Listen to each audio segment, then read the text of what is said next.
Nosso mediador, Guilherme Brownback, ele possui graduação em Ciências Econômicas pela Universidade Estadual de Campinas, graduação em Ciências Contábeis pela Faculdade FIPECAF, doutorado em Controladoria e Contabilidade pela Universidade de São Paulo, tem experiência na área de administração, com ênfase em auditoria de demonstrações financeiras e normas internacionais de relatórios financeiros e FRS. Assim, para a abertura desse painel, com a palavra o mediador, senhor Guilherme Brownback. Muito bem. Espero que todos me ouçam. É uma honra poder estar aqui com todos neste painel. A minha função será bem breve. Pediria ao pessoal da técnica que, por gentileza, coloque o slide o primeiro. E eu vou pedir só, Fernando, se você puder me passar o meu papel aqui como mediador, evidentemente, é bom, além de apresentar os meus colegas, que são colegas de profissão e também de amigos, né? O Oswaldo, como membro da Superintendência de Normas, que a gente costuma chamar de área técnica da CVM, né? Área em termos de contabilidade e auditoria, e Fernando Múrcio, meu colega no Departamento de Contabilidade Atuária da Universidade de São Paulo, e membro também de governança de diversas empresas. Acho que é um painel que tem como característica, então, reunir justamente perfis que, de uma certa forma, reúnem, né, tanto uma visão prática de mercado em relação a fraudes e erros, mas acho que fraudes eventualmente vai ser mais fortemente o nosso viés e o nosso foco, mas também uma visão científica de determinantes, de busca de entender os porquês, né, e eu acho que parte do nosso objetivo aqui hoje é esse. Então, deixa eu ver se eu descubro para que lado eu tenho que apontar. Muito bem. Então, esse é o nosso papel, é o nosso painel, melhor dizendo. Eu queria começar dando a oportunidade, como esse é um formato diferente, que vocês, se quiserem escanear esse QR Code, podem mandar questões, eu vou estar recebendo elas aqui, e ao longo, né, na medida em que a gente vá evoluindo, eu vou repetir mais algumas vezes, não o QR Code, mas é bem fácil o e-mail, podem mandar fraudecontábil@gmail.com, eu vou recebendo, e aí a gente tem um tempo destinado ao final, justamente para poder discutir questões, eu vou tentar agregá-las tematicamente para podermos ter uma interação com a plateia. Brevíssima introdução, alguns tópicos que vão ser discutidos, e a ideia então de debates e questões ao final, aí vamos tentar reservar algum tempo para isso. Não sei muito bem para que lado eu tenho que apontar esse troço aqui, mas tudo bem. Aí, muito bom. Então eu queria só, como forma da gente, né, aquecer os motores e poder passar a bola aqui para o Oswaldo, quem vai começar, falar de uma certa forma que quando a gente trata de fraudes contábeis, nós estamos tratando de um assunto que não é novo. Talvez a palavra fraude e a gente em academia eventualmente chama as coisas eventualmente de gerenciamento de resultados. Então talvez a diferença da fraude e do gerenciamento de resultados seja que a fraude foi algo que já foi julgado, algo que foi detectado e julgado em algum nível de avaliação e julgamento, seja na justiça, seja por um regulador, enfim, mas de uma certa forma, e eu gosto de uma literatura específica que chama isso o jogo dos números contábeis, né? Ou seja, o jogo da contabilidade, ao invés de cumprir a sua função informacional, exatamente fazer o contrário disso, né? O desserviço informacional, a distorção, então é nesse espectro que a gente vai estar de uma certa forma trabalhando. Então, eu não quero dar spoiler, mas de uma certa forma o que a gente vai estar tratando aqui, né? Ou seja, o Oswaldo vai de alguma forma falar aí de condições para a ocorrência da fraude, um pouco aquilo que a gente conhece em termos de literatura e de experiência acumulada, né? Ou seja, as crises evidentemente nos ensinam muito, então ele vai falar um pouco disso, um pouco a anatomia, né, dos sistemas de informação contábeis, como obviamente o locus onde essas fraudes acontecem, e uma radiografia aí, né, de fraudes e do papel regulatório que a gente tem aqui, o luxo de ter justamente o regulador presente para nos contar um pouco essa perspectiva, né? Como é que o regulador encara e trata sob a ótica, obviamente, da fiscalização, da regulação, a fraude contábil. E o Fernando vai trazer, obviamente, dentro da perspectiva tanto de governança como de ciência que ele tem como pesquisador, uma visão, inclusive, de casos práticos, né? Olhando de uma forma abrangente, inclusive, um ou outro exemplo, mas também determinantes, quais são os lugares mais comuns em que as fraudes são encontradas, o que a gente aprendeu, né? Ao longo aí de, sei lá, décadas em que somos surpreendidos, né? Eu me lembro bem, quando comecei a trabalhar, a primeira fraude que eu tive contato foi do Banco Nacional. Talvez alguns de vocês aqui já estavam na ativa e vão se lembrar desse caso. Era o 5º maior banco do Brasil e foi razoavelmente assustador o que foi feito dentro das demonstrações financeiras daquele banco em termos de criação de créditos fictícios, enfim. Então, acho que a gente consegue evoluir um pouco no aprendizado, justamente falando um pouco de casos concretos. Muito bom. Eu acho que não tenho mais slides, então pediria para o pessoal técnico, por gentileza, passar para a apresentação do Oswaldo e passo a palavra para ele, sem maiores delongas, já consumi mais tempo do que eu devia. Oswaldo, obrigado por estar aqui e vamos em frente.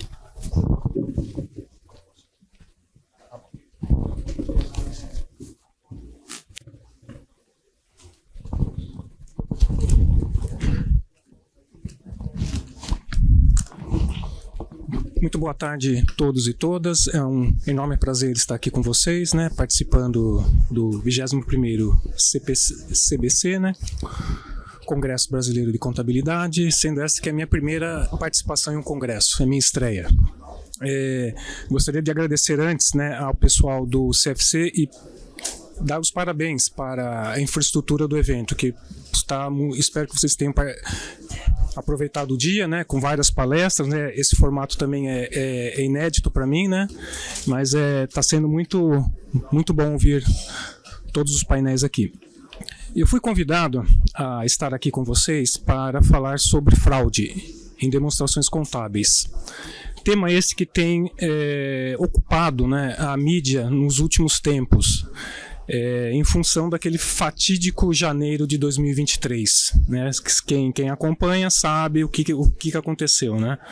E esse tema é muito sensível para a Comissão de Valores Mobiliários, porque ela abala a confiança no mercado, né? A confiança e o funcionamento do mercado, né? E um mercado, né, sem confiança não consegue desenvolver e criar as condições para o desenvolvimento econômico do país.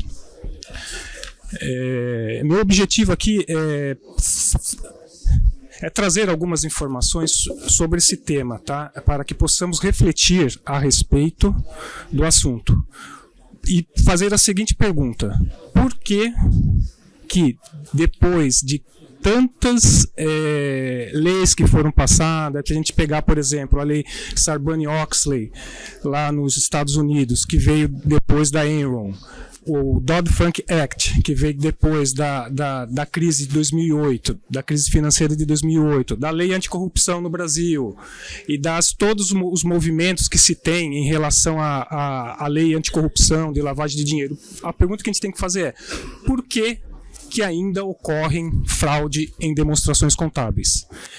Eu espero aqui com a minha apresentação poder estar trazendo algumas informações a respeito desse assunto, tá? Eu não tenho a ousadia de responder, né, todas as questões ou fazer qualquer conclusão a respeito. Porque o tema é muito complexo e envolve o psicológico das pessoas, né? Eu vou trazer aqui alguns pontos que estão sendo discutidos, né, há algum tempo na academia, né, e algumas questões que são observadas, né, lá no nosso trabalho na comissão, para mostrar para você como que é a nossa atuação em relação a esse assunto. Já comentando que o que eu vou apresentar aqui não faz referência, não tem referência com nenhum caso que está sendo investigado na CVM, né? Ok?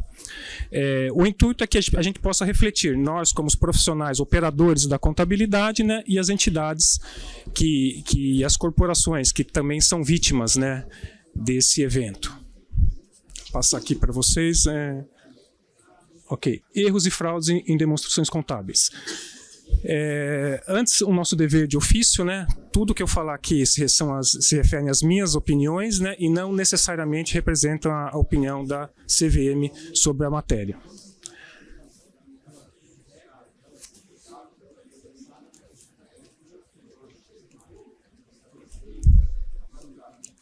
Desculpa. Ok. Primeiro aqui vamos entrar nesse ponto conceitual, né? Obrigado. Um ponto conceitual. O que é erro e o que é fraude? Tá? Erro é qualquer omissão ou incorreção nas demonstrações contábeis, ok? Que ele é causado pela falta de uso, né? Ou uso incorreto de uma informação que estava disponível, né, até a data de autorização das demonstrações contábeis. E essa informação ela é relevante e teria sido possível de ser obtida naquela data. Ok? Então, erro é qualquer omissão ou uso incorreto de informação disponível. A gente pode ter erro em utilização de prática contábil. Eu interpretei a prática contábil de forma equivocada. Erro, por exemplo, de cálculos matemáticos em relação, por exemplo, a valor justo. Premissas, julgamentos, que está muito presente hoje em dia com a adoção das IFRS. E o erro tem o erro não genuíno, né, que a gente costuma falar o erro intencional. Né, que é, vamos dizer assim, a fraude, que é o erro em seu máximo expoente, né, em relação ao dever a causar dano à entidade, que é o ato intencional, que é praticado por um indivíduo ou um grupo de indivíduos, com a intenção de distorcer os números divulgados nas DFs, com o intuito de deturpar a situação da empresa, com obtenção de um ganho próprio. Então, o que a gente pode concluir daqui é o seguinte: toda fraude é um erro, mas nem todo erro é uma fraude, ok? Ponto 2. Eu não gosto de falar em fraude contábil. Quem pratica fraude são pessoas que utilizam a informação contábil para operacionalizar a prática. Então, quando eu ouço fraude contábil, eu falo, bom, mas a contabilidade não comete fraude. Quem comete fraude são pessoas. Então, eu entendo que a fraude é sempre fraude de gestão, que é praticada por pessoas, que utiliza da contabilidade para operacionalizar a prática, ok? Aqui 2 pontos que eu estou trazendo para a gente discutir um pouco em relação a um conceito econômico em relação à fraude. São 2 estudos, né, que foram feitos, né? O primeiro estudo é uma teoria econômica do crime, de Becker, de 68, que ele se propôs a analisar a teoria do crime sob o ponto de vista da economia, da teoria econômica, correto? Para ele, os criminosos é como qualquer outra pessoa comum, criminoso fraudador. Por quê? Porque ele tende a racionalizar, a maximizar a utilidade do ato dele. Assim como nós, nas nossas decisões, tendemos também a tomar as decisões com base na maximização da utilidade. Assim, dessa forma, ele conclui que a fraude ocorre quando a função da utilidade, né, a função entre custo e benefício de atividades ilícitas, ela supera atividades lícitas. Aqui a gente, do ponto de vista, da perspectiva de que a pessoa que está cometendo fraude não é nenhum, como que eu falo, perdi o termo, psicopata, tá? Se não for um psicopata, a pessoa que está cometendo a fraude, ela vai tomar a decisão com base nesse equilíbrio da utilidade, da maximização da utilidade. Correto? O segundo estudo Antes de falar nisso, eu estou trazendo esse primeiro ponto por quê? Porque esse é um ponto para os reguladores pensarem. Reguladores em termos de nós, como sociedades, pensarmos o que a gente quer, né, em relação aos nossos reguladores. Um regulador forte, que supervisione, que puna o crime, está relacionado a essa condição, né? Se o criminoso ele vê que ele vai ter o ato de praticar o crime, vai dar um benefício para ele, esse benefício é superior ao custo dele ser preso ou dele ser descoberto, ele vai praticar. E o que faz ele não praticar o crime? O regulador estar em cima e punir quando deve ser punido. O segundo ponto é o modelo clássico de Kressel, né, que é um estudo, né, que foi feito, onde ele examinou os comportamentos de alguns criminosos, né, a entrevista que ele fez, e ele identificou que nesses criminosos eles possuíam algumas condições em comum na prática do crime. E com base nisso, ele fez essa teoria, que é o triângulo da fraude de Kressel, que ele fala o seguinte, que sempre numa fraude vão estar presentes essas três condições: oportunidade, motivação e racionalização. A gente vai passar aqui a falar cada uma delas porque eu acho importante, em função de que isso são pontos em que a empresa, as companhias, principalmente as companhias abertas que têm ações negociadas no mercado, elas podem atuar para fins de minimizar a ocorrência de fraude.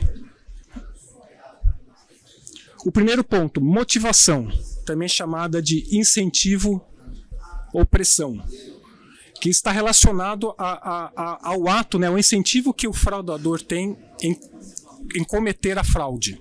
Por exemplo, incentivos pessoais. Eu posso estar com uma dificuldade financeira, surgiu alguma doença na família, eu quero manter meu status social. Isso são questões individuais de cada um, das pessoas, que levam a ele ter um incentivo ao cometimento da fraude. Tem as pressões, por exemplo, que as entidades impõem por atingimento de indicadores de performance, que é um incentivo. O cara lá que está trabalhando na informação, se ele tem uma informação melhor, ele vai ganhar mais, isso cria um incentivo. É razoável pensar nisso, né? Bônus de remuneração baseado em performance. O que a gente vai ver também, vai discutir aqui também, por exemplo, os bônus baseado em ações. Também ele cria um incentivo a isso, que foram já identificados por alguns estudos. E expectativas de investidores e analistas. Então a gente tem essa questão da motivação, que é o que leva a pessoa, né, a dar um incentivo que ela faça a fraude, que pratique a fraude. A oportunidade. Isso está muito vinculado ao conhecimento do indivíduo, da pessoa, em relação ao funcionamento dos controles internos da empresa, lá do sistema. Ele está lá no seu trabalho e vê uma brecha lá. Isso pode ser, ele vê uma oportunidade. Pô, se eu fizer isso, eu posso estar desviando dessa forma e, né, não vou ser pego. Quando ele vê uma oportunidade, por exemplo, falta de controle, falta de estabelecimento de procedimentos e padrões, falta de supervisão, tudo isso leva a criar uma oportunidade para o cometimento da fraude. É razoável pensar também que, se eu tenho a motivação para a prática, o incentivo, a pressão que é individual da pessoa para o ato da fraude, e eu vejo a oportunidade, é razoável pensar que o risco de cometimento de fraude aumenta, correto? Agora, o que faz eu executar a fraude? Se eu tenho a motivação e a oportunidade. O que faz a racionalização, que é o processo cognitivo da pessoa justificar o ato como não sendo ilícito? É a capacidade que a pessoa tem de justificar o ato que não sendo ilícito. Por exemplo, a percepção de que a atitude está espalhada na companhia, aquele lá, o tone of the top. Não existe aquele ambiente, né, aquela cultura, né, de governança, de controle, de disseminação de boas práticas.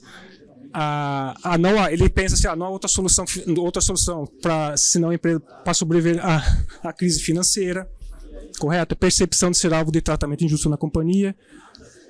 Mas o que causa isso, essa racionalização do problema? A pessoa não reconhecer a sua atitude como sendo correta. O que é que faz hoje em dia, que está muitas vezes discutido, que é o lema, inclusive, desse painel, desse congresso?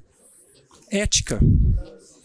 Quando não há ética disseminada na organização, o exemplo que vem de cima para baixo, a pessoa não consegue racionalizar.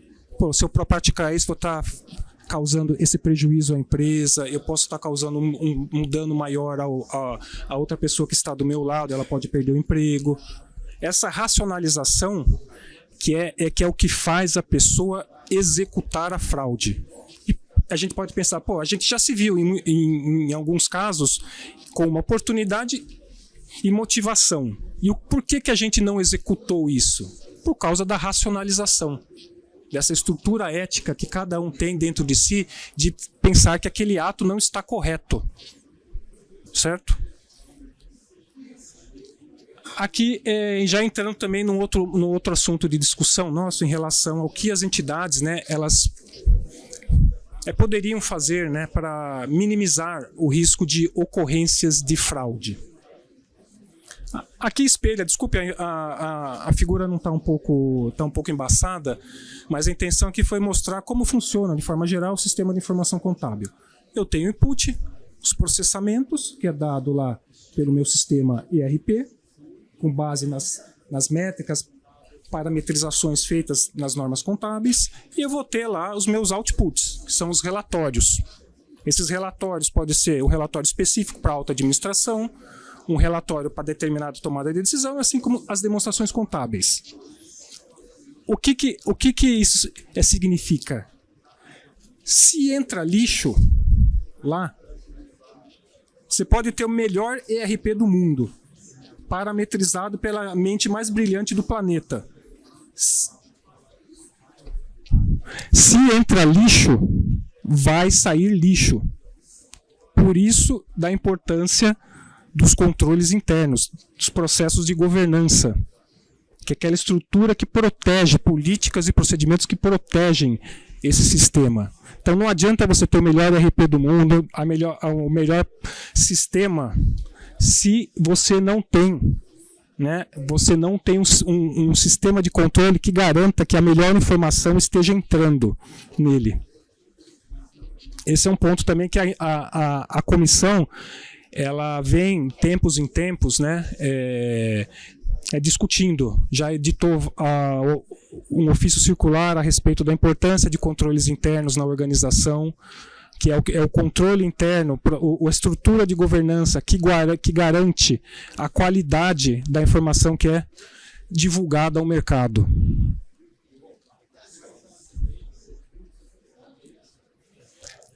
E quanto aos incentivos, né? A gente tem as motivações, né? Oportunidade, racionalização. E quanto aos incentivos, né? É outro ponto que as companhias poderiam estar atuando, né, de acordo com alguns resultados, alguns achados de pesquisas científicas, tá? Desculpe, ela está um pouco pequena, né, mas o legal aqui é que esses estão todos os estudos que acharam alguma relação em relação a determinado política de remuneração e a ocorrência de fraude, que esse último estudo ele chama de equity incentives dos executivos, né? Incentivos em ações, pagamento baseado em ações e opções de ações. Aí, alguns estudos identificaram uma associação significativa entre a existência dessas políticas e a ocorrência de fraude. O que foi antes concebido, por exemplo, para eliminar, ou pelo menos minimizar os conflitos de agência, né, entre o acionista e os proprietários, pode estar causando um efeito indesejado, que está aumentando o risco de ocorrência de fraude. o legal aqui é esse último estudo, que ele é de 22, tá? Correto, tá 22. Ele compara, por exemplo, os executivos, ele pegou a base de dados da SEC, dos casos que foram analisados, que foram julgados pela SEC, e separou 1.800 executivos que cometeram as fraudes, né? Que estão lá nomeados lá nos documentos, e identificou que esses executivos que cometiam fraude, esses incentivos eram maiores do que os executivos das empresas que foram fraudadas que não cometeram fraude. Esses executivos que cometeram fraude, os incentivos eles eram maiores quando comparado às empresas que não cometeram fraude, eram maiores do que os incentivos dos mesmos executivos, que eram os colegas deles, só que em outras empresas que não cometeram fraude, eram maiores esses incentivos. E também ele comparou os executivos nas empresas que cometeram fraude nas empresas que não cometeram fraude, pegou os executivos que não estavam envolvidos no cometimento da fraude. E ele identificou que esses incentivos não eram diferentes entre eles. Ou seja, ele identificou uma associação forte entre os incentivos dados aos executivos, que ele pegou os 5 maiores cargos das companhias, né, e identificou a correlação com o cometimento da fraude. Seja esse incentivo mensurado na sensibilidade, na variação do preço da ação ou na volatilidade. Houve uma correlação forte positiva, que faz também a gente pensar se o que foi antes projetado para eliminar, né, reduzir o custo de agência, pode estar causando um efeito indesejado, se eu não tiver uma estrutura de governança que proteja a informação divulgada. É um caso interessante, não sei se vocês já ouviram falar do caso Kraft Heinz, na SEC. É um caso que foi julgado em 2018 e eles fizeram um termo de compromisso, como se fosse o termo de compromisso da CVM, né? E cai mais ou menos nessa lógica que eles identificaram aí.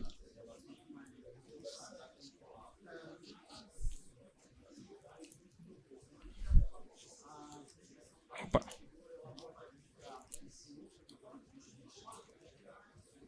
Aí.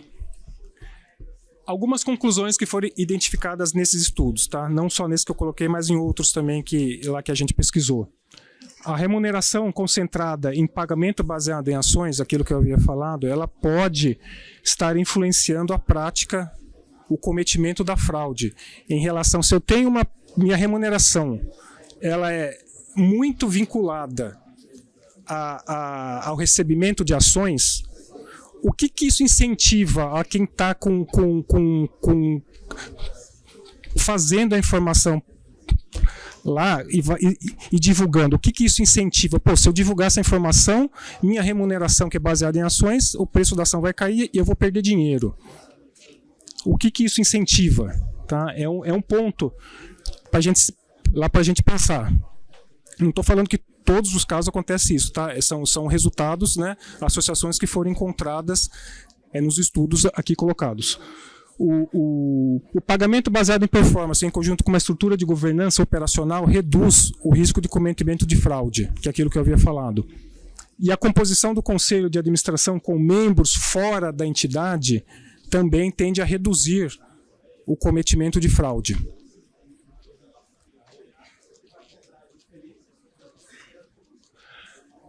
Não sei se todo mundo vai enxergar aqui, são algumas estatísticas, né, que nós pegamos lá nesse relatório, né, que são um relatório dos peritos em fraude nos Estados Unidos, que eles fizeram alguns estudos, né, e divulgaram esses dados em 2024. Aqui eles consideram a fraude, tá, não só a fraude em demonstração financeira, mas de corrupção e apropriação indébita de ativos. A apropriação indébita de ativos aqui está mais vinculada ao caixa da entidade, tá? Seja ele em qualquer forma for. Então, as fraudes aqui são apropriação indébita, corrupção e fraude em DF. São essas três que eles estão tratando aqui.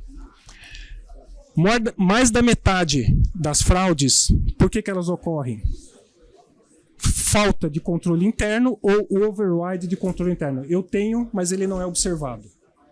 Mais da metade. Mais da metade. Falha ou não observação de controle interno. 43%, essa figura de baixo aqui. 43% das fraudes são detectadas por denúncias. 43%. Por denúncia, ou seja, você vê como é difícil identificar alguém ou um processo de supervisão, auditoria interna, como é difícil identificar, ou seja, 43% são descobertas por dicas, né? Denúncia. Naquela figura do lado direito superior, ele envolveu o estudo de quase 2.000 casos em 140 países, inclusive aqui na América Latina. Ele identificou o quê? A perda por fraude nas organizações, olha o montante lá, 3 bilhões anuais em perda por fraude, considerando as 3 tipos de fraudes, tá? 3 bilhões. O último lá não estou enxergando aqui. Eles estimam que a organização elas perdem 5% das receitas anuais por fraude, sendo que o número de cima lá eu acho que é uma mediana, né? É mediana e outro é a média, é isso? Tá certo, não? Não dá para ver, né? Desculpa. Bom, aqui, aquela parte da direita não importa tanto, mas esse de baixo, assim, ó, aquilo que eu estava falando, ó, as fraudes ocorridas por apropriação indébita são as mais frequentes, 90%, causando um dano, uma mediana de $120 mil de perda. Olha de baixo, fraude em demonstrações financeiras, é a menos frequente, contudo, é a que mais causa dano. Quase 800 milhões de mediana. Então, o potencial de dano quando ocorre uma fraude em demonstração financeira é enorme, apesar dele ser menos frequente. É como se fosse uma bomba atômica, né? Assim, você solta e... Né?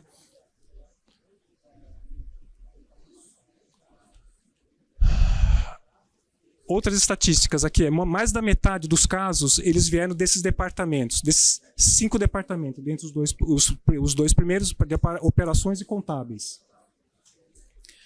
Os esquemas lá, as fraudes, que eu havia falado para você, a fraude de apropriação indébita, que tem lá suas subcategorias, né? Mas o objetivo é desviar recurso da entidade, corrupção, e olha o de baixo, demonstração financeira, a frequência, 61, contudo, olha a mediana lá, que havia aquilo que eu havia falado lá dela. Quase 800 milhões. É a que menos ocorre, mas é a que mais causa dano. Fraude em demonstrações. Aqui, olhando especificamente das fraudes em demonstrações financeiras. O que a gente vai ter? Reconhecimento de diferenças temporais, né, entre provavelmente receita, despesa, passivo, ativo, né?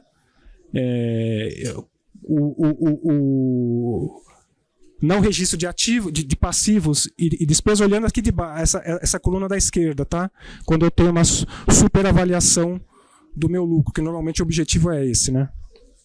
E também avaliação imprópria. Esses dois, a avaliação imprópria de ativos e não registro correto de despesas e passivos é o que a gente muito observa aqui no nosso processo de supervisão em relação às demonstrações financeiras. O penúltimo ele está muito vinculado à utilização de premissas, né, e estimativas, né, que como a gente está numa área que envolve muita subjetividade, né, então isso eu entendo a entender que é em função disso, só que o uso de premissas ela tem que ter um racional, né, o cara não pode utilizar qualquer premissa, ele tem que utilizar e justificar, e o que a gente vê na prática, isso não segue muito essa lógica.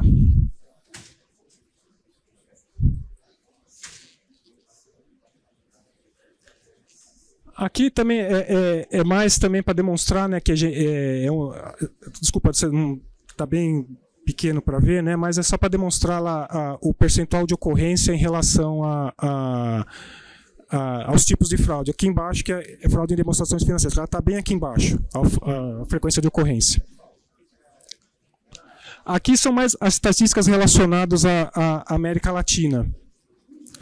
Mas também não se diferencia muito do que ocorre, né, no estudo geral, que esse daqui é um recorte só aqui para a América Latina, que também a fraude por corrupção e a apropriação indébita é o que mais se vê.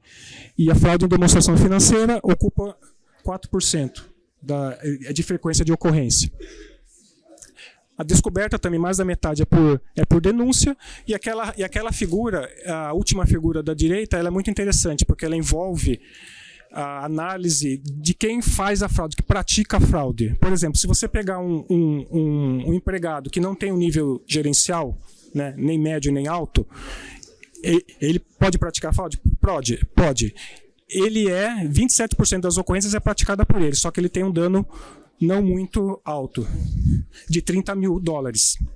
O segundo, a média gerência, já aumenta a frequência e o dano causado é quase 10 vezes o que o empregado de não nível gerencial faz, quase 10 vezes. O terceiro caso, que é da alta administração, é a menos frequente, contudo, é o que tem maior potencial de dano. É o dobro, né, do que o nível de média gerência pratica, o dano causado.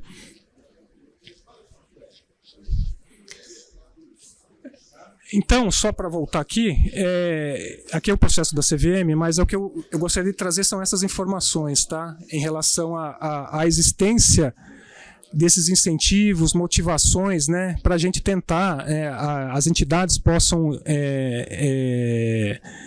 levar, né, para dentro de si, pensar, né, como que eu posso estar minimizando a possibilidade de ocorrência de fraude, considerando que existe, eu tenho que... a gente sabe que zerar é difícil, mas pelo menos tentar dificultar, isso consegue ser feito. Então, são essas informações que eu gostaria de trazer. Aqui é um processo de supervisão nosso, de enforcement, mais para conhecimento. Ele envolve tanto supervisão ordinária, temática e específica. A ordinária é quando ocorre, por exemplo, uns red flags em relação ao nosso sistema de recepção de informações, que acende lá uma luzinha vermelha que faz a gente sentar lá e analisar as demonstrações financeiras. Um caso que já é de conhecimento, se sabe, é uma ressalva. É uma supervisão temática. Isso automaticamente abre um processo administrativo. A abertura de processo administrativo não quer dizer que ele vai virar processo sancionador. A abertura de processo é para ser investigado. Isso não quer dizer que vai virar acusação. Tá? Algumas vezes as pessoas confundem. Vocês abriram um processo? Claro, eu sou obrigado a abrir processo. Eu sou obrigado a seguir a forma, nesse caso. A temática que está dentro do nosso SBR, por exemplo, impairment, foi a temática do ano passado. Então, eram selecionadas demonstrações contábeis de algumas empresas com certa exposição em um mercado e ver se tinha essas operações. E a equipe sentava lá e examinava esse tema dentro das demonstrações contábeis. Era aberto o processo e era examinado. É temático. E específica quando ocorre denúncia. Nós temos um canal lá na internet que possibilita qualquer pessoa encaminhar denúncia. Ela não precisa ser identificada, não precisa dar nome, basta ela contar a historinha do que aconteceu e aquela historinha fazer sentido, que depois a CVM vai investigar. O processo de enforcement nosso estabelecido pela Resolução 45, que tem a fase pré-sancionadora, que é aquilo que eu havia comentado, é o processo de investigação, né? Lá dos eventos, instrução processual e eventualmente instauração de processo sancionador, se a conclusão da investigação conduzir a esse desfecho. A investigação em si das infrações administrativas, a comissão, de acordo com a conclusão da investigação, ela pode lavar o termo de acusação. se for identificado materialidade e autoria no ato. São esses dois eventos que direcionam a abertura de termo de acusação. E lavrar o termo, que esses são o processo que é antes da fase sancionadora. A fase sancionadora ela só começa a contar a partir da citação dos acusados. Aí começa a valer a fase sancionadora. E em qualquer etapa desse processo pode ser estabelecido a celebração de termo de compromisso, que é o caso do acusado, né, a empresa ir lá e falar assim, eu quero celebrar um termo de compromisso. Isso não quer dizer que seja uma confissão quanto ao ato em si, tá? Não quer dizer confissão e nem reconhecimento de ilicitude. A qualquer momento durante o início da investigação e até a lavração do termo de acusação pode ser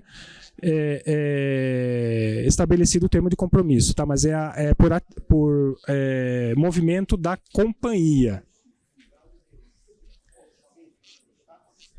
Foi isso que eu tinha para dizer, não sei se atendeu às expectativas, né? Mas eu tentei um pouco trazer um pouco do que a gente observa lá nos nossos trabalhos em relação a essa questão, né? Esse tema meio chato, né? Mas que a gente tem que atuar fortemente, porque como eu havia falado, é um tema que ele impacta a imagem do mercado. Isso, quando acontece, é uma situação muito complicada em termos de imagem para o mercado, porque o mercado ele funciona com credibilidade. E se você não tem a credibilidade, como o mercado pode se desenvolver? Então, isso é um ponto muito sensível no nosso processo de atuação em relação à supervisão das demonstrações contábeis, tomando do ponto específico da Superintendência de Normas Contábeis, mas existem outros processos de supervisão relacionados a outros documentos, por exemplo, o formulário de referência, que é conduzido por outras áreas, para ver se aquelas informações também estão consistentes até com as informações que são divulgadas nas demonstrações contábeis. Ok? Muito obrigado pela presença. Obrigado, Oswaldo, aí pela visão, né? E eu acho que é sempre interessante olhar para um fenômeno por distintos ângulos para que a gente possa aprendê-lo. Então, antes de passar a palavra para o Fernando, eu já recebi alguns e-mails com questões. Se você chegou um pouco depois do início ou eventualmente se sintonizou agora, não vou botar o QR Code de novo, mas o e-mail é facinho, é fraudecontábil@gmail.com. Manda a tua pergunta, eu estou aqui classificando para tentar, nos minutos finais, aí 10, 20 minutos que a gente tenha no final, que a gente possa abordar e ouvir dos nossos painelistas a visão deles sobre esses assuntos. Então, sem mais delongas, Fernando, passo a palavra para você, por favor, fique à vontade. Obrigado mais uma vez por aceitar o nosso convite. Será que eu falo aqui no... Vou passar os slides, né? Fala bem aqui. Tá ótimo. Boa tarde. Estão me ouvindo bem? Boa tarde formalmente a todos. Obrigado, Guilherme, pelo convite. É uma honra estar com você, estar com o Oswaldo. Para falar desse tema, como o Guilherme falou, a gente queria muito ouvir de vocês, fazer um debate mais interativo. Então eu vou falar brevemente aqui, depois a gente abre para pergunta, para discussão. A apresentação do Oswaldo foi bem completa. E esse é um tema realmente que a gente poderia ficar conversando aqui sobre ele muito tempo. Eu diria que é um tema que eu tenho... A minha dissertação de mestrado foi isso, há quase 20 anos atrás. É um tema que eu tenho meio uma obsessão com ele, essa questão de fraude, transparência. E vocês vão perceber aqui no Congresso, isso eu percebi quando eu comecei a estudar isso lá atrás, não sei por que razão, ele é um tema ainda muito pouco estudado na profissão contábil. Tá?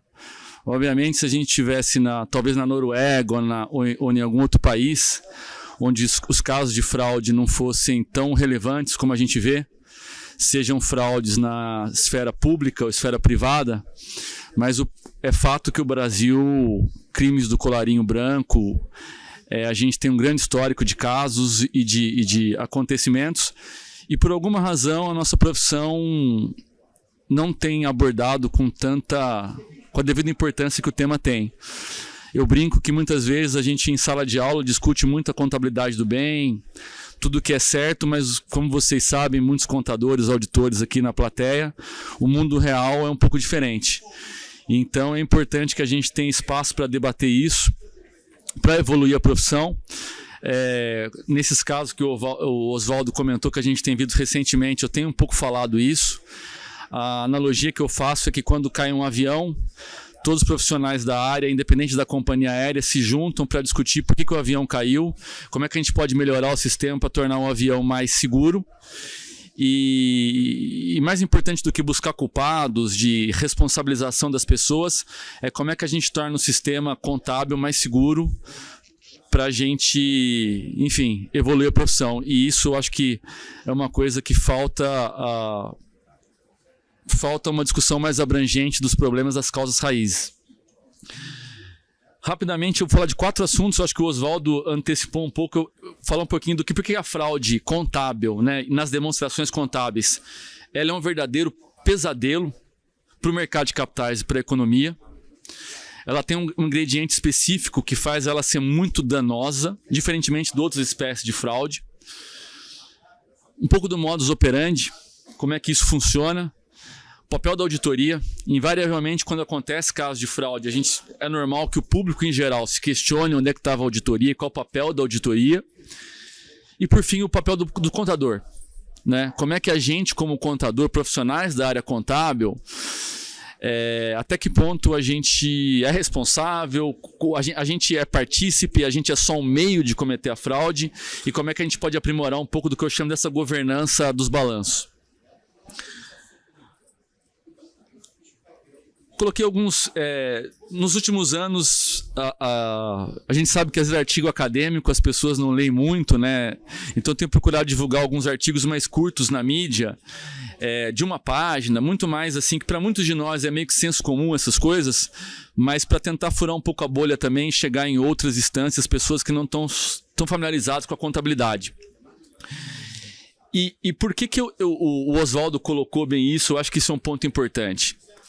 Quando a gente está falando de alguns tipos de ilícitos, por exemplo, roubo de ativo, apropriação indébita, apropriação indevida de ativos, é basicamente alguém se apropriar de um ativo, roubar aquilo, um ativo que não é dele, né? Obviamente isso tem um impacto em demonstração financeira, porque se eu estou reportando uma informação financeira partindo do princípio que existe um ativo, esse ativo foi roubado, é um estoque que foi roubado, é um imóvel que não existe, é um maquinário que não está mais lá, obviamente você tem um reflexo em demonstração financeira, o seu balanço vai estar errado. Só que esse não é o grande problema que a gente está discutindo aqui.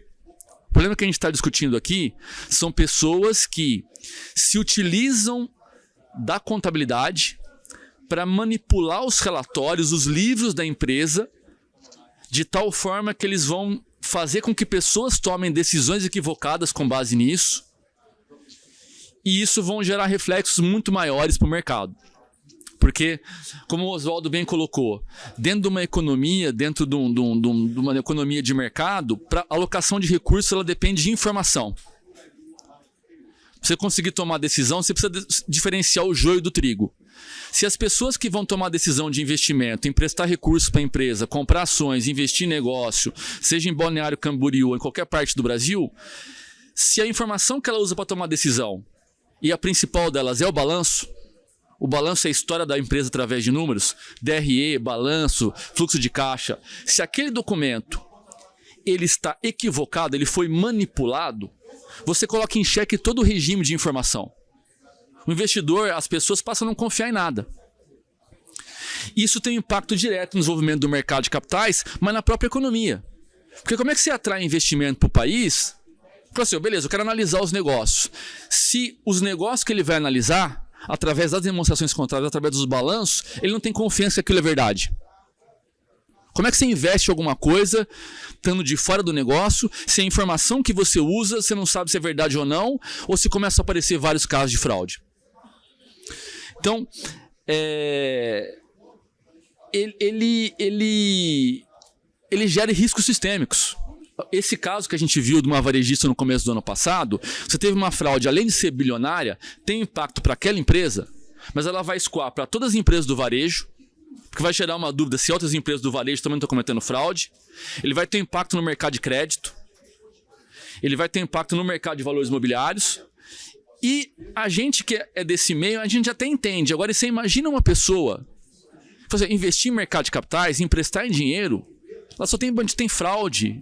Então, você começa a gerar todo um problema sistêmico. E veja, nesse momento a gente está falando desse painel aqui, estamos falando de fraudes relativas a demonstrações financeiras de companhias abertas. Agora, a gente pode extrapolar isso aqui para fraude na área pública. Qualquer tipo de manipulação, de embelezamento, de gerenciamento, de contabilidade criativa em dados públicos ou privados, induzindo as pessoas a tomar decisão equivocada, gerando alocações de recursos indevidas em todo o risco sistêmico para o mercado. Então, a fraude contábil, que é um problema efetivamente nosso, da nossa profissão, a gente às vezes perde um pouco da importância do nosso papel. Porque no final do dia, a nossa profissão, a gente tem um papel de garantir que reportar os resultados das empresas, os resultados dos negócios, uma função meio de governança. Se aquilo está quebrado, se a gente não tem informação de qualidade, né, todo o objetivo da contabilidade ele vai por terra. Tá? Então, assim, novamente, o Oswaldo já frisou bem isso, eu queria registrar isso. Não é uma fraude apenas roubar um ativo.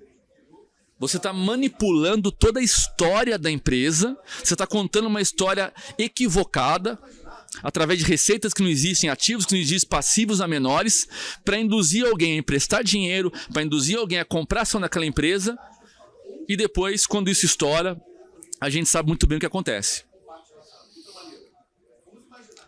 O modus operandi, a gente poderia ficar discutindo vários casos aqui. O Guilherme falou do caso do Banco Nacional, trouxe o caso aqui do Banco Pan-Americano, tivemos o caso do Banco Santos, para falar alguns casos mais antigos. O que é importante a gente entender aqui? Né? Estou vendo que estava tendo outros painéis ali da parte fiscal. Quando a gente está falando de uma fraude fiscal, como regra geral, o objetivo é o quê? Pagar menos tributo. Então, se você admitir uma empresa que é lucro real, ela vai querer o quê? Jogar o máximo de despesa possível, reduzir a base de cálculo dela para pagar menos de imposto de renda e contribuição social. Ele quer diminuir o lucro. A fraude fiscal é não pagar o imposto ou jogar o imposto para frente. Quando a gente está falando de fraude contábil, no âmbito de fraude nas demonstrações contábeis, como o Oswaldo bem falou, no âmbito de mercado de capitais, regra geral, o cara quer aumentar o lucro. Ele quer mostrar uma imagem melhor da empresa. Porque, como o Oswaldo falou, se ele aumenta o lucro, eventualmente tem mais bônus, tem mais dividendos, aumenta o valuation da empresa, aumenta o stock option, não estoura covenants de dívida, ele melhora a relação de endividamento. Então, como regra geral, as fraudes no mercado de capitais são feitas para aumentar lucro, aumentar patrimônio. Como é que você vai fazer isso? A gente sabe muito bem. Aumentar a receita fictícia. Você começa a lançar receita na contabilidade que não existe. Fantasma. A gente viu o caso de banco, isso, abertura de contas de clientes que não existiam, aquela coisa de, sabe, começar a criar operação de crédito que não existe, gerativo e receita que não existe. Outra coisa, não é só receita fictícia, é você manipular o regime contábil. Então, a receita que seria reconhecida lá na frente, você já antecipa para agora. Veja, é uma linha muito tênue, por quê? E como o Oswaldo falou, existe subjetividade na contabilidade, só tem regras e princípios para reconhecimento de receita. Se você intencionalmente vai e manipula o regime contábil para antecipar a receita, fora das leis, você está cometendo uma fraude contábil. Tá? Diminuição de despesa, deixa de lançar despesa, ou muito comum, como a gente sabe, capitaliza gasto. Em vez de lançar como resultado despesa, você joga no ativo. Então, em muitos casos, a gente vai ver de fraude contábil. Tem ativo intangível, principalmente, que... né, despesa operacional que virou CAPEX, ativo intangível que não existe, capitalização de coisas ali no mobilizado, no intangível, até em estoque. Inchando, quando na realidade aquele ativo não tem substância econômica. Ele é frágil, né? Ele é basicamente... né, não tem nada. Superavaliação, como foi falado, a questão de valor justo. Então... trabalhar na manipulação do quê? Da mensuração do ativo. O ativo até existe, só que em vez de valer 10, você coloca para valer 20, 25. Como muitas vezes é feito isso? A gente viu muitos casos, por exemplo, Operação Greenfield. Para quem lembra a Operação Greenfield, o que era? Para facilitar o pagamento de propina, você superavaliava o valor das empresas através de laudos de avaliação fictícios, fraudulentos, de tal forma que os fundos de pensão pagavam a mais para essas empresas superfaturadas, e aí havia transferência de propina. Lá na frente você descobria que aquele ativo era falso, valia menos, fazia o impairment disso e colocava os fundos de pensão aí em déficits atuariais, coisas que a gente está vendo. Então como é que era o modus operandi ali? Você superavaliar uma empresa inteira. Fazer laudos de avaliação a valor justos fraudulentos. Tá? Alguns dos modus operandi, estou passando aqui bem rápido para discutir. Ativos fictícios. E veja, o ativo fictício pode ser tanto o ativo que você está criando, como deixar de baixar um ativo que já não é mais ativo. O exemplo da PDD, o do impairment, como o Oswaldo falou. Você tem o direito, você tem um crédito contra a pessoa, mas você não vai receber, você deixa lá um crédito podre. Tá? Você comprou uma operação, pagou uma propina em cima dela, só que você vai fazer um teste de recuperabilidade daquele ativo, não existe mais. O ativo está inflado. Tá? Diminuição de passivo. Então, diminuição de passivo, tem o caso clássico da Enron, nos Estados Unidos, tem esse clássico que a gente viu aqui, dessa companhia específica, dessa varejista, no qual foi uma forma de manipular o balanço, escondendo uma dívida gigantesca, tirando essa dívida fora do balanço. Tá? Você pode tanto tirar essa dívida fora do balanço dessa forma, ou você pode trabalhar em probabilidades. Lembrando, quando a gente vê lá norma de provisão passivo contingente, CPC 25, você classificou um possível, classificou como remoto, por exemplo, algo que é provável. Então, se você faz isso dolosamente, como o Oswaldo falou, tem um julgamento. Mas se você, sabendo que o passivo é provável que você vai perder de acordo com a norma, se você vai lá, altera propositalmente a classificação para possível e remoto, com o objetivo de tirar a dívida do balanço e induzir as pessoas a tomar decisão equivocada para você receber seu bônus, você está fazendo uma fraude contábil, uma fraude nas demonstrações contábeis. Tá? E por fim, o último aqui, a manipulação do disclosure. O que é a manipulação do disclosure? Contabilidade, a gente está falando de reconhecer eventos econômicos, mensurar e divulgar. Você deixar de divulgar uma informação relevante, você omitir do seu usuário algo que influenciaria a decisão econômica dele, no limite pode ser considerado uma fraude também. Você tem uma obrigação de transparência, tem uma obrigação de atender norma contábil. A gente vai ver todos os CPCs, lá tem um monte de índice de disclosure. Então, você tem uma informação que você deveria dar para ele, e é uma informação material, que provavelmente ele influenciaria a tomada de decisão dele, e você decide dolosamente, não, eu não vou dar essa informação para ele, eu vou omitir. Você está cometendo uma fraude de divulgação de informação. Talvez não tenha impacto no balanço, no corpo, no ativo, passivo, receita, despesa e PL, mas a demonstração contábil não é só corpo. Você tem uma explicativa também. Ou você manipula um relatório de administração, você manipula o indicador na apresentação dos balanços. Tá? Aqui o exemplo que o Oswaldo trouxe também, da Kraft Heinz. Tá? Essa questão da remuneração de executivos é um ponto bastante sensível que foi colocado aqui. Ao mesmo tempo que é entendido pela literatura que você deveria conceder ações ou opções para executivos para tornar eles sócios do negócio. Então você tem um acionista e tem um administrador. Você quer tentar o administrador fazer com que ele seja sócio. Você dá ações para ele, dá opções para ele. Mas se você não calibra isso de maneira adequada, e principalmente o quê? Se você não coloca incentivos mais de longo prazo para ele, então você coloca um bônus, uma remuneração, ações muito no curto prazo, você coloca a cenourinha no curto prazo, o cara vai querer ter resultados no curto prazo. Então essa foi uma discussão também que houve nos Estados Unidos, lá em 2008, a tentativa de você tentar alinhar um pouco os interesses dos executivos com remunerações mais de longo prazo, onde ele precisa ficar um tempo na empresa para receber, Ele tem as chamadas vesting conditions e depois ele precisa ficar um tempo para vender. Ele tem um período de lock-up com as ações. Por quê? Porque aí ele vai demorar 5, 6 anos para vender as ações. Então, ele não vai ter um incentivo para querer manipular a ação, subir e vender rápido e ganhar dinheiro. Então, você quer tornar o cara sócio, mas você quer tornar ele sócio numa visão de longo prazo da companhia, da sociedade. Tá? Mas a remuneração é algo muito importante. Depois a gente pode, se vocês quiserem, aprofundar um pouco mais. Papel dos auditores.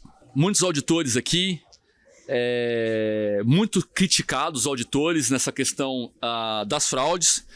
Esse foi um artigo também curtinho que eu escrevi na época, porque a gente, como é da profissão, as pessoas perguntam pra gente, né, mas o auditor não viu nada? E eu acho legítimo. A gente tem que ter humildade, como eu falei, para discutir. Melhorar, inclusive, a profissão do auditor. Eu brinco o seguinte... Imagina um balanço sem auditoria. Você confia num balanço, você pegar um balanço, não tem nem parecer de auditor? Se você conhecer o contador que está fazendo, você confia. Agora, o auditor, obviamente, ele traz uma credibilidade para o processo. Agora, não quer dizer que não tenha falhas, não quer dizer que não tenha auditores fraudadores também, não quer dizer que a gente não possa aprimorar esse processo de certificação, trazer credibilidade para demonstrações financeiras. Agora, a analogia que eu faço aqui... até com a brincadeira com o negócio de futebol, que era o goleiro sempre tem culpa, porque veja, a gente poderia trabalhar com 3 cenários. Vamos trabalhar com os 2 mais fáceis. Primeiro, o auditor foi partícipe da fraude, houve um conluio. A administração, junto com os auditores, falou assim, eu vou fraudar, você finge que não viu, ou você finge que circularizou, fez não sei o que e tal, a gente faz tudo junto, depois eu divido o dinheiro e tal.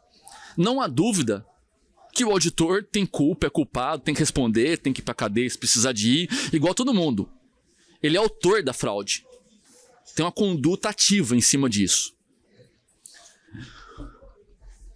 O segundo caso, que a gente pode também refletir e pode acontecer e acontece, é um caso onde a fraude é tão perfeita, tão bem feita,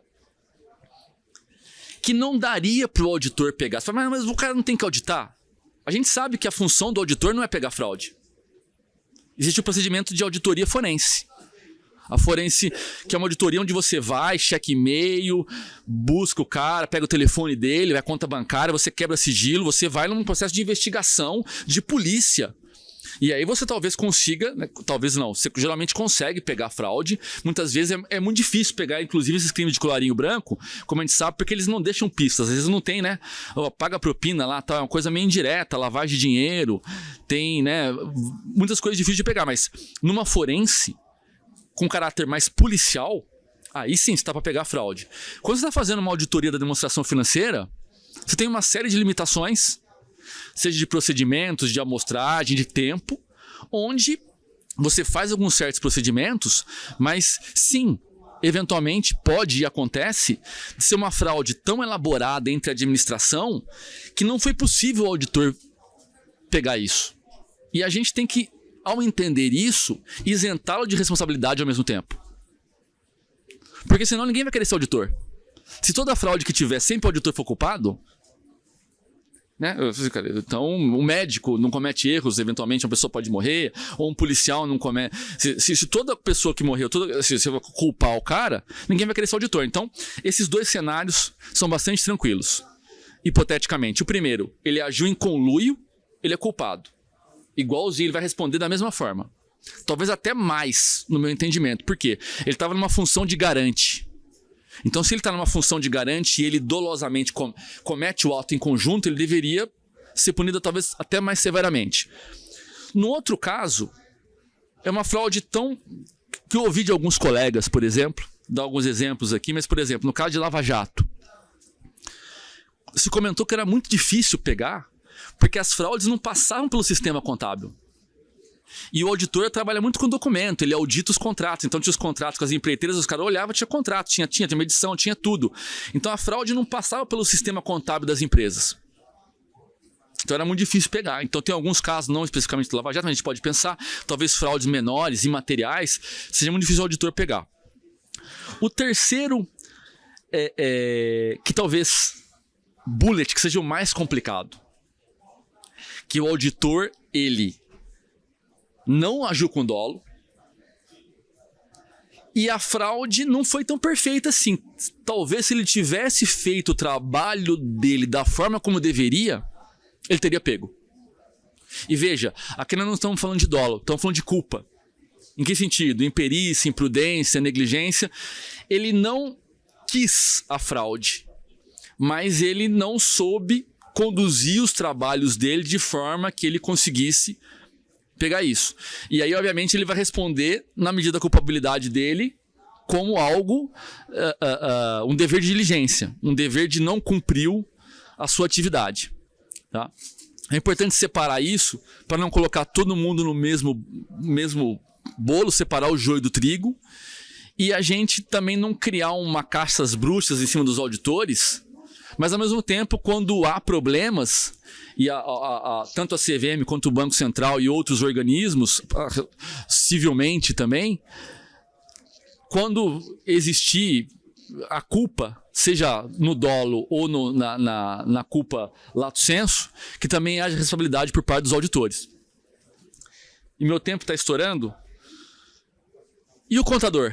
Assim, eu não sou auditor, né, graças a Deus, mas assim, eu sou contador.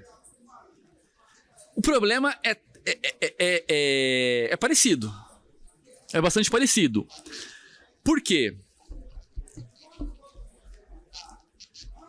Você pode ser partícipe e você pode simplesmente não estar fazendo o seu trabalho e o pessoal está rodando a fraude por você. Em que sentido? Você, como contador, você lança transações, eventos, etc. e tal, sem saber que aquilo é uma operação fraudulenta. Você faz a sua checagem, faz a sua diligência e passa batido. Em outros casos, você sabe e concorda. Então, muitas vezes, quando esses casos começaram a aparecer, alguns colegas, até alguns pessoal de mídia, perguntou, assim, olha, o que o contador tem que fazer nesse caso? Eu falei, olha, assim, a gente tem que ter bastante honestidade para saber que na profissão que a gente vive, no mundo que a gente vive, no Brasil, os contadores muitas vezes vão ser abordados por clientes que vão querer fazer coisas que não são lícitas. Fato. O nível de risco que você pode tomar, o profissional, o nível de risco, ele vai ter que conviver com isso. Porque a gente sabe que a gente tem responsabilidade civil também, como contador. Então eu diria o seguinte, a avaliação que tem que ser feita pelo contador, no limite, desconfortável.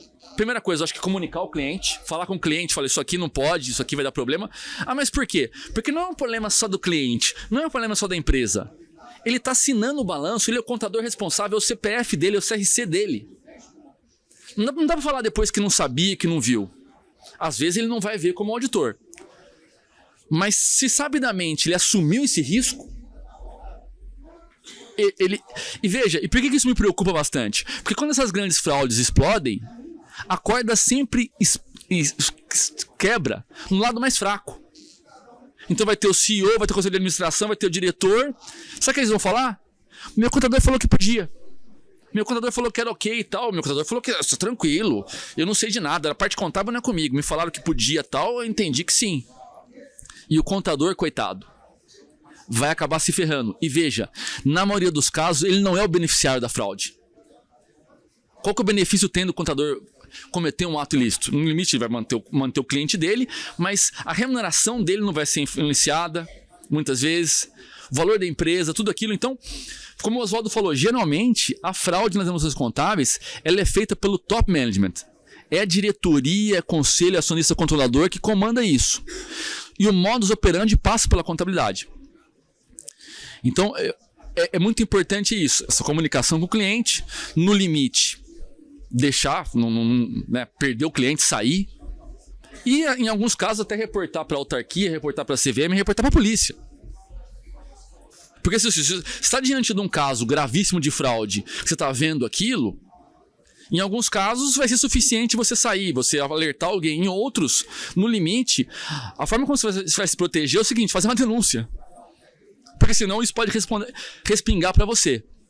Então, talvez a gente possa debater um pouco mais isso também, Guilhermo. Eu acho que era meu último slide. Travou, falei.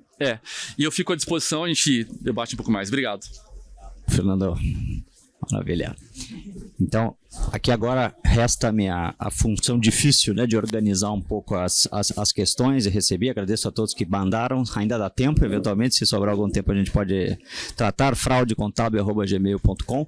Então eu vou dividir, pelo menos vamos tentar, né, ver se a gente consegue em 3 grandes blocos tratar as principais questões que surgiram. Naturalmente houve um interesse no assunto auditoria, então acho que a gente pode começar por ele, né?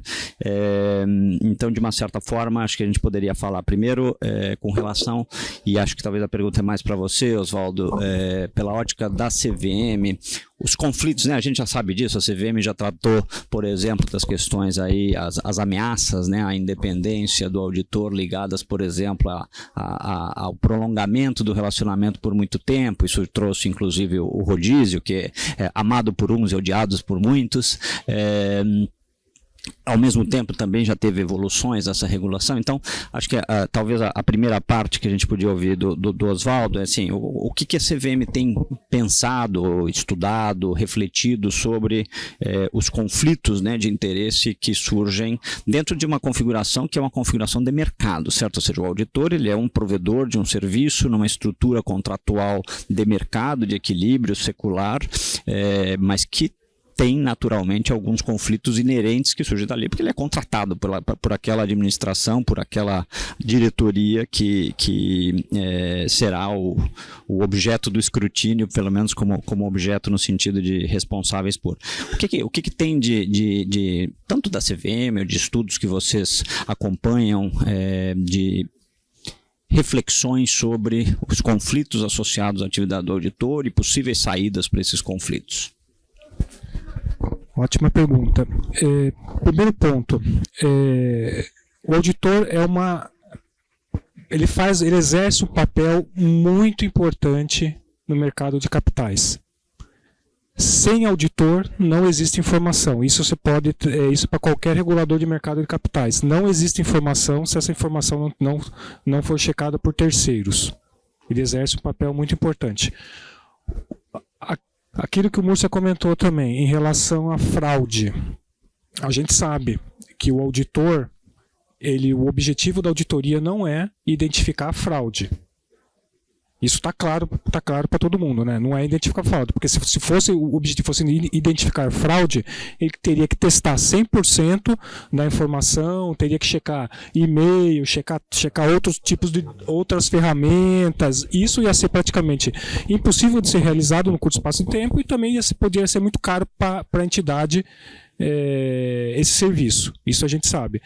O que a gente mais observa na prática de atuação lá da Superintendência de Normas Contábeis será que se todos os procedimentos de auditorias fossem aplicados, fossem seguidos by the book, ele não bateria na fraude? Essa é a principal questão. Se todos os procedimentos fossem seguidos, o que está lá nas ISAs, todos os procedimentos fossem aplicados da forma que está lá, a probabilidade de você detectar uma fraude aumenta consideravelmente. A não ser que seja uma fraude muito, né? Mas a probabilidade aumenta muito. O que a gente observa na prática é a falta, um pouco daquela palavra, algumas vezes muito esquecida, né? Que é o tal do ceticismo.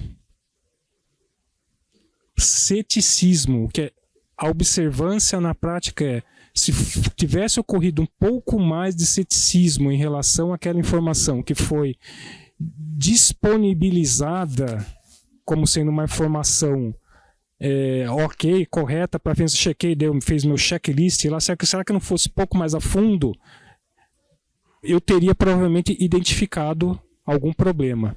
Esse é o principal ponto. E o ceticismo algumas vezes acontece em relação ao próprio relacionamento com o cliente, né? Você tem uma relação assim de vários anos, isso faz parte do ser humano. Você começa não, eu já chequei isso, ele faz dessa forma, então eu começo a falar, não preciso checar mais isso hoje, mais agora não, porque eu já sei como ele faz lá. E o cliente que está sendo auditado, ele começa a perceber isso, né? Começa a perceber, pô, o cara já se acostumou aos meus procedimentos, então muito provavelmente ele não vai checar no que vem, então já começo já, né? Então, o problema é a falta de ceticismo, que é o que a gente mais observa em termos de atuação nossa lá no nossos procedimentos de supervisão. Que se aquela informação fosse questionada um pouco mais a fundo, ele pedisse outras evidências, né, fizesse um procedimento de checagem um pouco mais detalhado, né, em relação àquilo que foi disponibilizado, muito provavelmente aquele problema teria sido identificado. Esse é a principal questão, discussão nossa. Agora, como que a gente pode atuar nisso em termos de ceticismo? A CVM tem, como você comentou, Guilherme, tem a regra do rodízio, que é exatamente um dos objetivos, tentar quebrar esse relacionamento de longo prazo que fica entre o cliente e o auditor, né? Para que não haja o pilar, né, da independência do auditor, ele não seja corroído, né? Tem alguns estudos, a CVM, ela no passado, através, acho que foi, se não me engano, da FGV do Rio, foi feito um procedimento, né? Foi feito um estudo, análise em relação à melhoria das qualidades dos pareceres, né, no ano imediatamente quando era feito o rodízio, porque como o auditor estava entrando, ele era obrigado a fazer um teste mais rigoroso em relação aos procedimentos, né, e isso trazia uma melhor qualidade nos relatórios, né. O relacionamento existe, né, existe, algumas vezes pode acontecer o conflito, pode. Isso cabe aí a regra do profissional, a conduta ética do profissional, né? É impossível o regulador estar todo momento lá atuando junto em cima lá para que essa condição não ocorra, né? Mas a CVM adota os seus procedimentos, né? Uma delas é em relação ao rodízio. Maravilha, obrigado. Eu não quero fazer o painel ficar só de auditoria, então eu vou mudar de assunto e talvez o Fernando pudesse começar, e eu queria também ouvir o Oswaldo em relação a isso. Uma certa sensação, né? Eu vou tentar traduzir as questões que vieram nesse sentido e colocar um pedaço dela bem mais específico, mas uma certa sensação que pelo menos eu tenho, me parece que outros também poderão compartilhar, é que como a fraude ela é fruto de uma intenção, né? Existe um componente humano, né? O que eu chamo de componente analógico, né? Aquele que está entre a cadeira e o computador, que está lá tomando decisões. Então parece que a gente fica meio refém, né? Ou seja, que a gente vai viver eternamente sobre eventuais sobressaltos e acordando um dia de manhã, abrindo o jornal e tendo surpresas de grande impacto, né? Dentro não só da profissão, como dos mercados de capitais. Se a gente olhar a história desses episódios, daqueles que são fraudes, já foram julgados, enfim, provocaram impactos gravíssimos no mercado de capitais. Então, talvez a pergunta, Fernando, pensando mais com o teu chapéu de governança do que você tem visto por aí, o quanto, eventualmente, a gente poderia testar eticamente as pessoas, por exemplo, em contratação ou para promoções, né? Com questionários e coisas que eventualmente a gente até usa em academia no sentido de propor dilemas éticos para ver qual é a reação que as pessoas têm e talvez detectar. Claro, o psicopata talvez é um pouco mais complicado, mas pensando que tem aí uma faixa grande, talvez de 70%, 80% da população, que depende um pouco dos incentivos, a pessoa pode escorregar numa resposta de um dilema ético. Você tem visto isso, tem ouvido essa discussão, ela está mais na academia, ela acontece nas empresas, na governança, e aí depois que eu queria também ouvir o Oswaldo se a CVM tem olhado para isso de alguma maneira, ou tem visto no âmbito da IOSCO, alguma coisa no sentido mais preventivo, né? Porque a gente vai ter sempre esse calcanhar de Aquiles que a contabilidade e a gestão das empresas vai ser feito por pessoas, e de vez em quando essas pessoas terão tolerâncias éticas diferentes e eventualmente até psicopatas, mas enfim, sem ir para o extremo do psicopata, que talvez são single digits, né? Dígitos de um dígito só de percentual da população. O que você tem visto, Fernando, e o que a CVM tem visto por aí internamente e no mundo? Tá ótimo. Eu até estava falando, eu lembrei que tem posso até voltar aqui, uma parte do slide que eu não falei, aproveitando que o slide está aqui, que é aquilo ali, que está um pouco nisso a governança que eu tinha falado, mas não responde um pouco, mas eu acho que em termos de estrutura, porque eu acho que são duas coisas, esse ponto importante, Guilherme. Tem a questão pessoal e tem a questão como é que você trabalha com o que eu estou chamando aqui, e o nome é puramente... Todo mundo conhece a governança corporativa, né? O termo que eu cunhei, não fui eu, enfim, seria uma governança da contabilidade. A governança dos balanços. O que é? É como é que você estabelece uma estrutura que independa um pouco das pessoas. Porque eu acho que esse ponto que o Guilherme está falando, eu acho que é bastante importante. Por quê? Esquecendo o psicopata, e todo mundo talvez tenha um nível, né? Não tem uma pessoa 100% normal e não tem o 100% psicopata. A gente fica nessa linha aqui. E assim, o comportamento muitas vezes do empresário, do empreendedor, ele tende a ser um comportamento muitas vezes otimista, mais agressivo, e é natural dele, do administrador. E por que isso? Porque senão o cara não abre negócio no Brasil. Né? Então assim, se você achar que as pessoas, né, para a pessoa encarar um país como o nosso, de empreender, de abrir empresa, de correr atrás, de tomar risco, a pessoa tem que ter um nível já de agressividade, um nível de uma pessoa que se expõe mais a riscos. Né? Então, obviamente isso não quer dizer que o componente ético seja excludente, mas a história da oportunidade faz o ladrão, um pouco do que o Oswaldo falou também da questão dos controles internos. E eu acho que tem um outro componente, que é uma coisa, até eu escrevi também um artigo bem curtinho sobre o tema, e eu tive muito cuidado para falar sobre isso, que é uma questão, eu não gosto de chamar as coisas de cultural, porque parece que o brasileiro, a gente nasceu aqui, a gente tem uma cultura ruim, e o cara que nasceu lá na Noruega, ele é super ético, e a gente nasceu aqui errado, né? Mas o fato e o termo que eu usei, que vocês conhecem, é o tal do jeitinho brasileiro. A gente tem, e aí vai um pouco, tem a oportunidade e tem um pouco da racionalização, que é o que o Oswaldo falou. O que é racionalização? É você aceitar. É normal. Sonegar, todo mundo sonega. O meu vizinho também sonega. Se eu não sonegar no Brasil, eu não consigo competir com o meu concorrente. Se eu não fizer isso, mas, sabe, uma roubadinha aqui, é um cabo, é um gato, né?